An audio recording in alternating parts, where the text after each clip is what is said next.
ভাইরে ভাই, দেশে কি একটা অবস্থা, কি একটা কেক ভাইরাল হলো আর আমরা এখন ক্রিমই পাইতেছি না। আমরা যে মফস্বল এলাকাতে থাকি ওইদিকে তো এমনিতে ক্রিম পাওয়া যায় না, আর দেশে তো পুরো দেশে ক্রিম পাই স্টক আউট হয়ে গেছে, এমন ভাইরাল হয়েছে। রাস্তাঘাটে যেখানে সেখানে যার যার মতো সব কেক বেচা শুরু করে দিছে। আর আমাদের সেই ভাইরাল কেক বিক্রেতা ভাইয়া তো নাকি দিনে 70টাও কেক বানাইতেছে।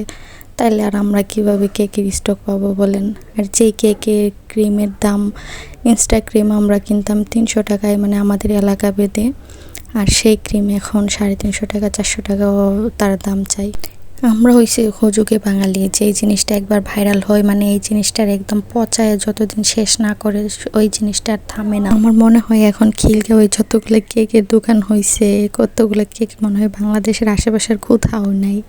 এত কেক বিক্রেতা আর এত উদ্যোক্তা নামছে কেক বিক্রি করার জন্য। সবাই অনেকেই চাই নিজের স্বার্থে, আবার অনেকেই চাই ভাইরাল হওয়ার জন্য। আর যেই যাইতেছে সেই এখন ভাইরাল, সে ভাইরাল চাকরির বাইরে তো সবাই কত কিছুই বলতেছে।